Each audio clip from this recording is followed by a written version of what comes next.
Olá, princesas! Tudo bom? O nosso vídeo de hoje é sobre um tema super diferente que uma princesinha me pediu e eu achei que realmente é importante falar sobre isso, que é sobre sexo. E eu vou fazer dois vídeos. Um que é esse aqui agora, que é sexo antes do casamento, e o outro vai ser sexo no casamento. Mas antes de mais nada, eu queria conversar um negócio com vocês. Eu sou uma adulta, e se você está vendo esse vídeo, você também é adulta ou adulto. Então, sejamos maduros, tá? Vou ter que falar alguns termos aqui relacionados ao sexo, não fica assim, nossa, caramba, que ela falou aquilo. Seja maduro, porque isso é um assunto muito importante, que por não ser falado por líderes, ou por pais, ou por pastores, ou por alguma autoridade na sua vida, cara, isso gera tantos problemas no casamento, na vida sexual das pessoas, porque elas não têm conhecimento sobre isso. Então, cara, é um assunto muito importante, um assunto que tem que ser falado, e eu vim conversar isso com vocês hoje. E a gente vai começar lá em Gênesis 2:24, no começo da Bíblia, num versículo bem conhecido, que é aquele: portanto, deixará o homem, o seu pai e sua mãe, e apegar-se-á, unir-se-á a sua esposa, e serão ambos uma só carne. Como que o homem e a mulher viram uma só carne? Através do sexo. Mas, Kel, o que é o sexo de acordo com a Bíblia? É interessante falar que se você procurar a palavra sexo na Bíblia, você não vai encontrar. Ela usa outros termos para denominar o sexo. Mas, de acordo com a Bíblia, é uma celebração do amor, em que o homem e a mulher fazem uma aliança e se tornam uma só carne. Então, é quando há uma aliança entre o homem e a mulher. Deus criou o sexo, é um presente de Deus para o casal no casamento. E um ponto muito interessante nisso é que o sexo é uma celebração do amor, ou seja, o centro do sexo é o amor, não a perversão. O mundo, cara, o mundo é muito tosco, cara. Eles tratam o sexo de uma forma tão pervertida. É uma coisa tão normal, Deus fez, Deus criou, sabe? As pessoas distorcem demais. Mas o principal, o centro, para que exista o sexo, é por causa do amor que existe entre o casal. É para unir mais o casal, para alegrar o casal e quando? Dentro do casamento. E eu no mais além, o pastor Josué Gonçalves, que é um pastor que trabalha com família há mais de 20 anos, ele é muito experiente nessa área, ele fala que o sexo, ainda mais o primeiro, que é feito entre o marido e a mulher, ele é uma aliança de sangue. De sangue? Então por que de sangue? Porque quando há a penetração do pênis entrando na vagina, é rompido o ímen, que é uma membraninha, uma pelinha que tem na entrada da vagina. E quando ele é rompido, sangra.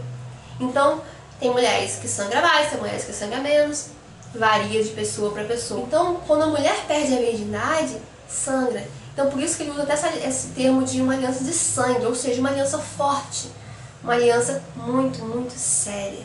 Não é tão banal como o mundo fala hoje em dia. Aí, toda vez que você faz sexo de novo, é uma renovação dessa aliança.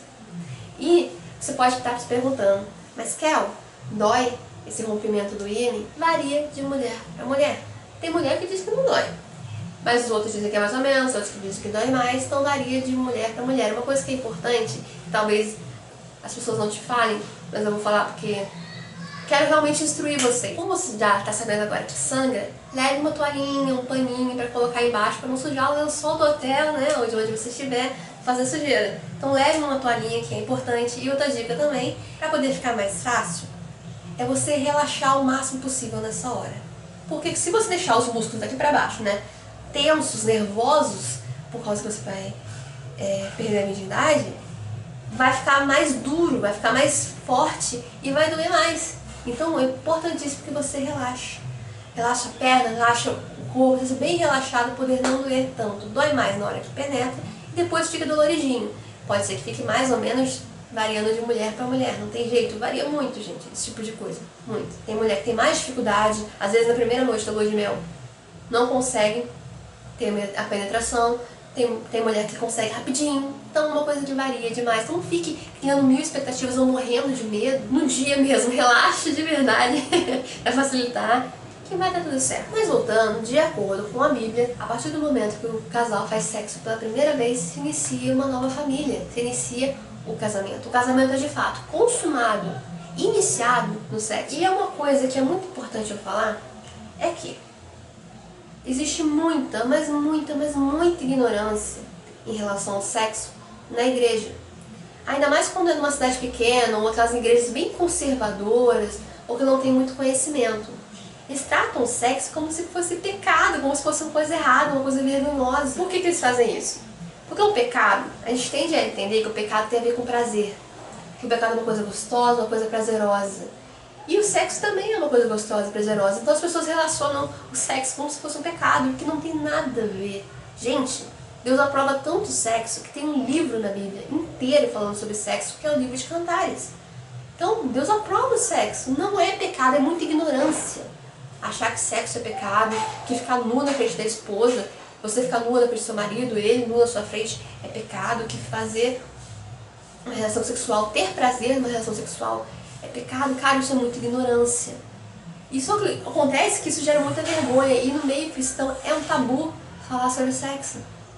Né? Já perceberam isso? Todo mundo tem vergonha, eu também tinha. Mas a gente percebe que não falar nisso gera muitos problemas. Fazer um curso de noivas antes de casar é importante. Você pesquisar e entender sobre isso é importante. E só que você não tem que tratar mal as pessoas que agem assim. Foi o jeito que elas foram criadas, do jeito que elas entenderam. Sabe? Você pode tentar conversar para quebrar isso nelas, mas se ela é assim, deixa. Mas seja sábia, de saber ser madura, ser equilibrada. Como agir, como pensar, como falar em relação a isso. Não precisa ser escrachada, sabe? Uma pessoa até meio baixa. Não, porque nós não somos baixos. Sabe? Porque o mundo tem um padrão, um jeito que ele vê o sexo. A gente, como cristão, tem que ter outro jeito. Não é igual, não é a mesma coisa. Então a gente pode falar sobre isso, sim, mas sem baixaria. Porque nós somos meninas cristãs, somos mulheres virtuosas, nós somos sábias, nós somos discretas. Então a gente tem que saber falar a hora de falar e o jeito de falar. E eu vi uma passagem ontem que eu achei sensacional, lá em 1 Tessalonicenses 4, de 3 a 8. Escutem isso. A vontade de Deus é esta, a vossa santificação.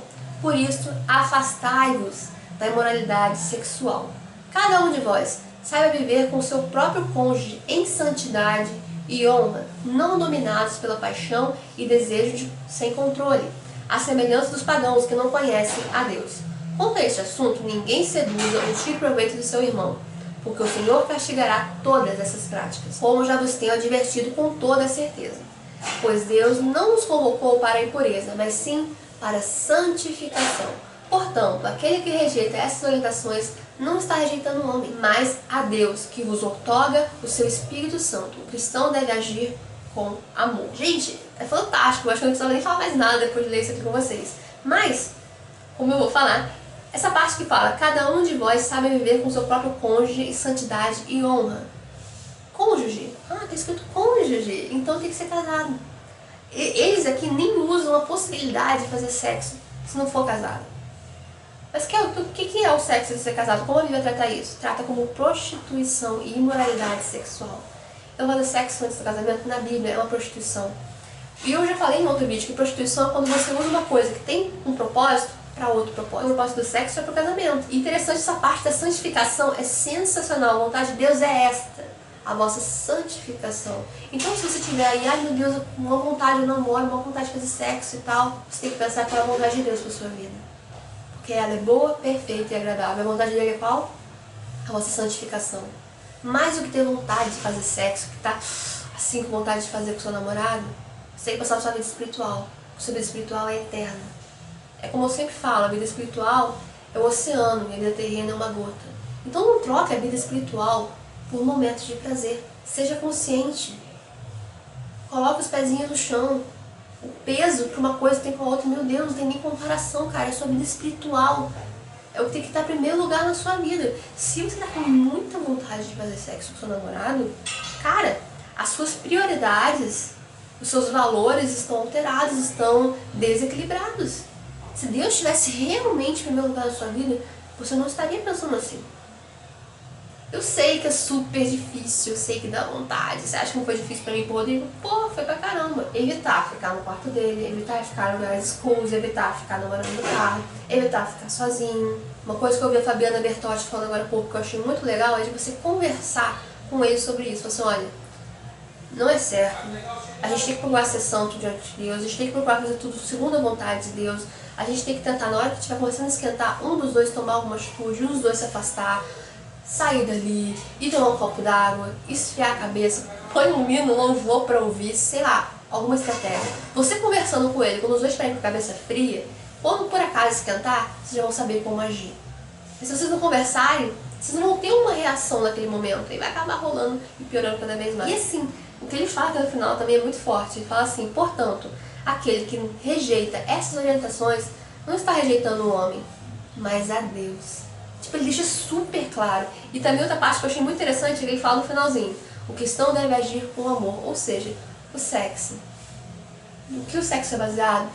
É no amor. Mas se você, por acaso, já fez, porque infelizmente eu já caí, eu não consegui resistir, se arrependa. Se arrependa, peça perdão pra Deus, Ele também. Se arrependa de verdade, confessando o seu pecado, igual eu ensinei em outro vídeo, confessando, pedindo que Deus quebre qualquer ligação feita, porque não é hora de fazer ligação nenhuma entre você e Ele, não é hora de vocês virarem uma só carne, repreende todo demônio, toda coisa maligna que possa estar envolvida com isso, porque quando você faz de forma errada, os demônios encontram liberdade para agir na sua vida. Peça perdão, se você se arrepender de verdade, ótimo, página virada, não fica o resto do namoro, o resto da vida, oh meu Deus, o que eu fiz, não. Passou, fofa, seja madura, resolvido. E se você está muito quente no seu relacionamento, faça jejum de beijo. Não fique um tempo sem se beijar, nem selinho, porque o selinho acaba não aguentando e beijando mais. Então, só mão dada, abraço, mais conversa, porque isso vai esfriando. Busque orar mais, jejuar pela santidade do namoro de vocês. Tem que ver pregações junto, ir no culto, orar junto, santificar o namoro de vocês. Mas é isso, eu espero muito que vocês tenham entendido, que eu tenha falado direitinho, que eu tenha conseguido explicar, tá bom? Curta, se inscreva e compartilhe. Beijinho no coração e até mais.